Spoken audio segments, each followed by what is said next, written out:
Estamos de volta com o programa Unidos Comunidade. O convidado de hoje é o jornalista Carlos Araújo, que escreveu a obra Companheiros, a hora e a vez dos metalúrgicos de Sorocaba. Araújo, antes da gente continuar falando do livro, eu até deixei passar aqui pela pauta um pouco dessa sua trajetória, quando você volta de São Paulo e retorna ao jornal Cruzeiro do Sul e montou também a Zeus, que é a sua empresa de assessoria de comunicação. Mas você sai de repórter e começa a ser editor. Há uma lenda na nossa categoria de que quando o repórter ele é excelente, em vez de você continuá-lo aproveitando como um excelente repórter, você promove-o a editor e, consequentemente, você mata o excelente repórter que estava nas ruas. Você se sentiu um pouco disso? De excelente repórter, não precisa se valorizar, porque isso quem diz é o mercado e as suas premiações e os seus trabalhos, e eu que estou afirmando. De excelente repórter que você era, passa para editor, outro vai para... abre-se uma chance para um novo repórter e, de repente, o editor tem que ficar consertando e sanando ali as falhas eventuais do novo repórter.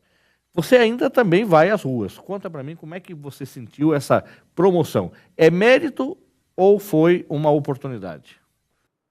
Eu costumo dizer que dentro das funções da profissão de jornalista, a mais gratificante, a mais empolgante, a mais emocionante é a de repórter.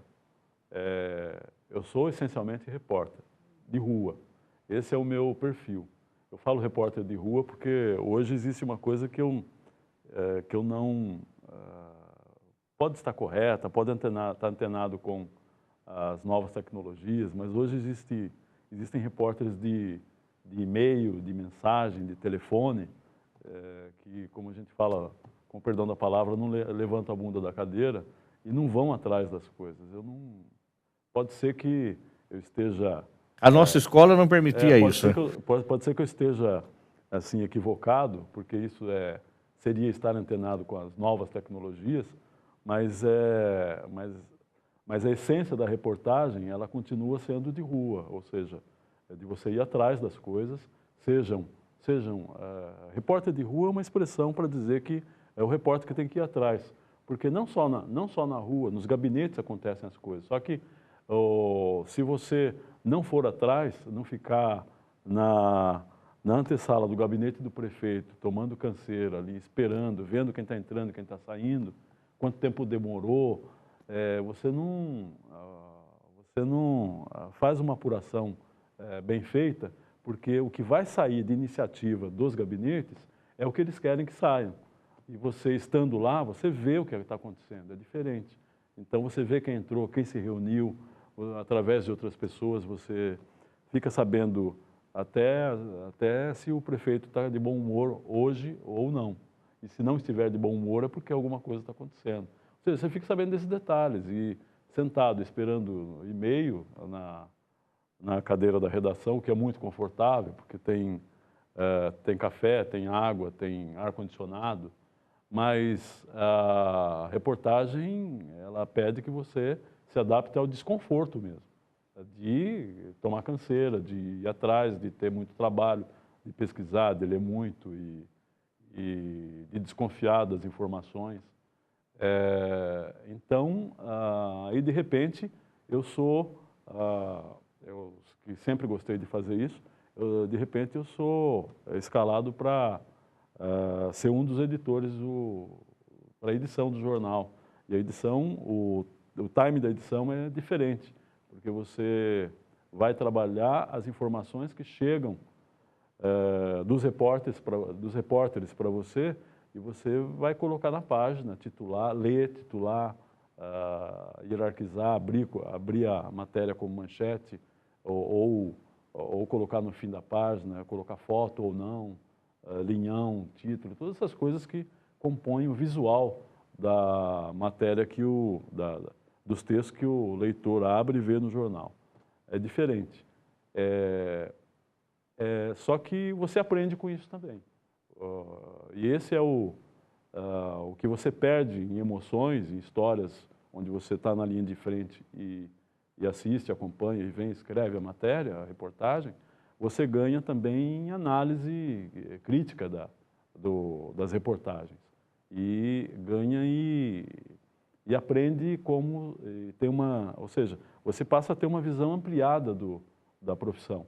E é isso, esse ganho compensa também o que você perde em emoções. Esse ganho e você passa a ter também prazer nessa atividade de edição, pelo que ela te desafia em termos de aprendizado e de necessidade de você dominar a comunicação ao ponto de você ter que apresentar ao leitor a edição dos acontecimentos da forma como você acha que essa edição tem que ser feita. Isso é de uma responsabilidade imensa, mas é, ao mesmo tempo, de um prazer imenso também, e desafiante. É isso que também te dá prazer na atividade de edição, saber que você tem nas mãos o desafio de apresentar o melhor conteúdo e de fazer com que esse conteúdo atraia a atenção do leitor, desde a primeira página até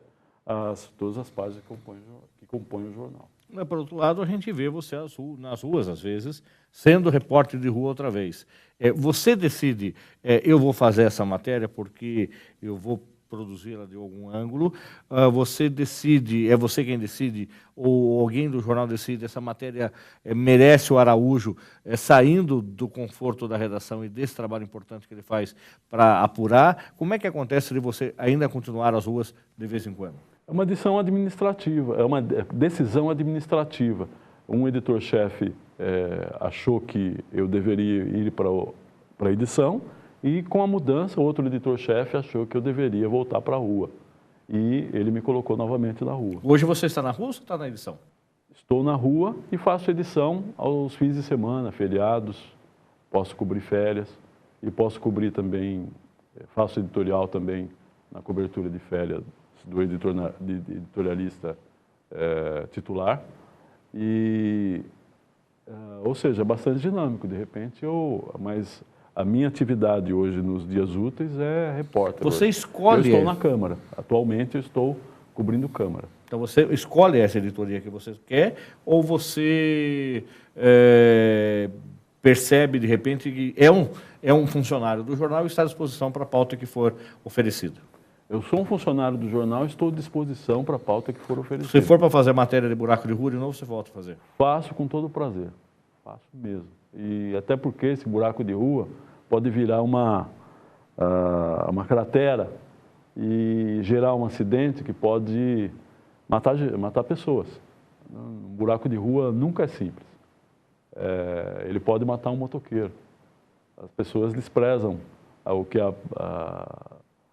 tem repórteres que desprezam pequenos detalhes.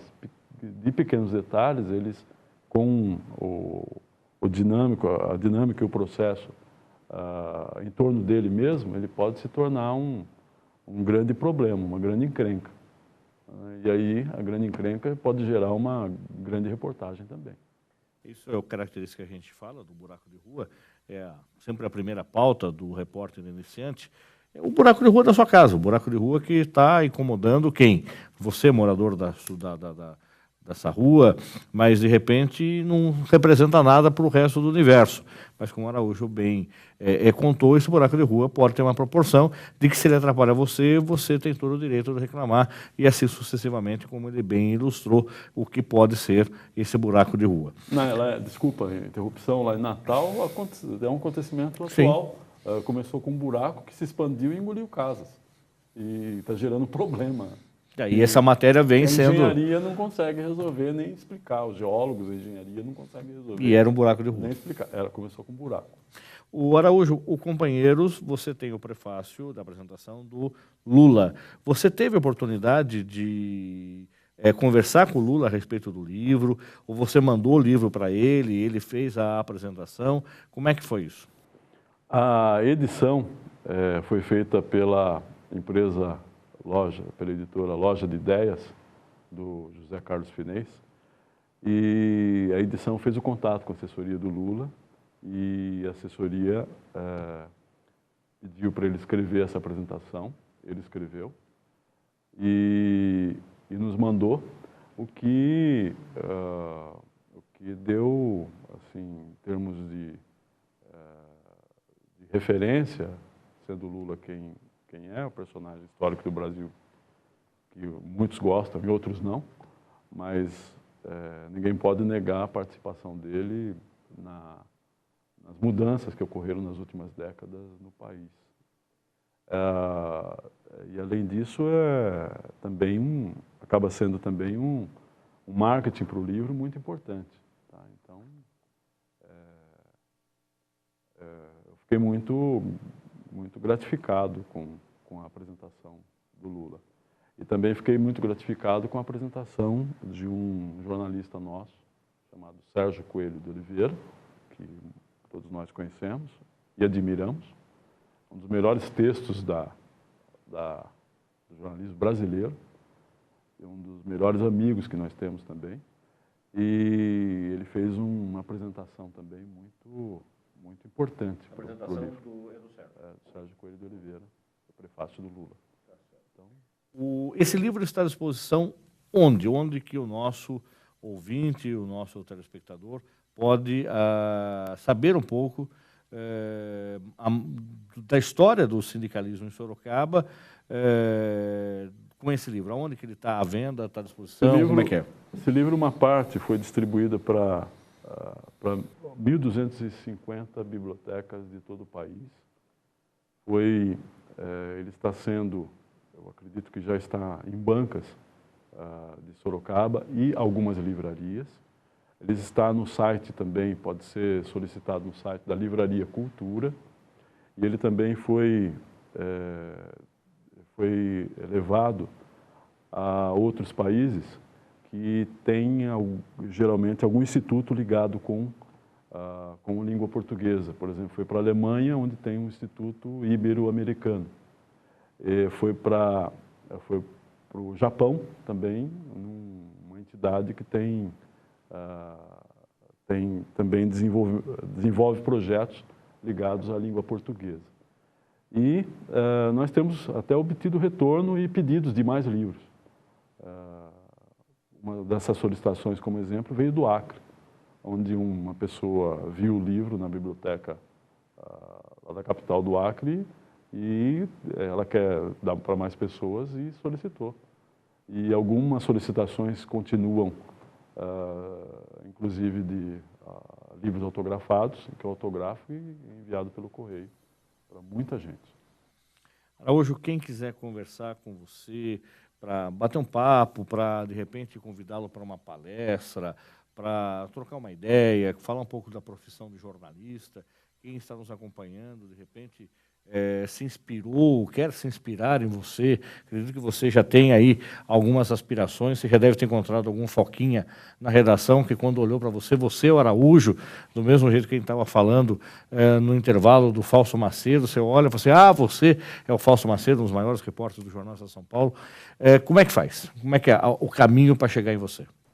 Eu trabalho no Cruzeiro do Sul todos os dias, das 16 às 23 horas, e no horário útil eu sou encontrado no meu celular de trabalho, que é o 991 DDD 15 991264670, e também no e-mail zeus.editorial@gmail.com. Vamos repetir o telefone e o e-mail.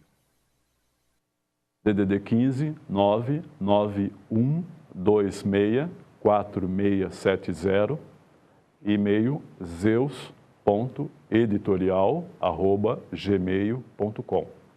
Araújo, você tem mais 2 livros que estão aí, um para você está no prelo, que a gente chama, né, que é esse dos motoristas de Sorocaba, e outras 2 obras suas que estão na gaveta. Quando é que a gente vai ter a oportunidade de ter essas obras aqui na nossa bancada e conversar com você? Esses livros são 2 romances. Se chama Um Brinde ao Nada, que é uma história, ou seja, são histórias de ficção. Esse é uma história inspirada na tragédia da Suzanne von Richthofen, uma garota que, aos 19 anos, foi acusada de matar os pais junto com outras 2 pessoas. Um era o namorado e outro era o irmão do namorado. Isso aconteceu em São Paulo. Eu acompanhei, eu estava no Estadão nessa época, acompanhei os bastidores da história. Estive na sala de aula dela, sentei na carteira dela, na mesa onde ela sentava como aluna. Fui ao... como é que chama aquele... Como é que denomina? Lan House, onde ela usava na época. Eu fui conversar com os pais dos irmãos envolvidos no crime. Fui em vários lugares, e fui no trabalho do pai que morreu também. Eu propus, quando todo mundo estava falando